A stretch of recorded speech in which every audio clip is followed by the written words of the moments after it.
Hi guys, I'm sorry I have a cold, so my voice is going to be weird. Um, this is a mini vlog of one of my days. It's very short because it's like 1 minute. So I'm taking down my nail polish. I want to be ready for a video shoot, just a basic video shoot. I'm taking down my hair and I'll be styling it for the day. I was recording with my phone, so that's why it's in portrait form. I'm using a hydrating butter to moisturize my hair just a little bit. And I was going for two side puffs, but then I don't think it worked out so well for me, so I decided to change this hairstyle. I thought I looked like a clown though.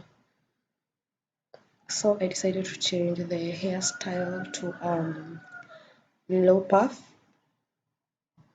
Yeah, and apparently I'm not a big fan of low puffs, but it just worked out well for me. Apparently, I just thought I looked good with the low puff.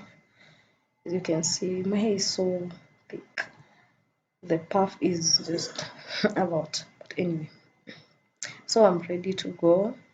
I've overdressed apparently. And that's the set. And one, two photos of me doing the shoot. Bye bye. I hope you enjoyed it.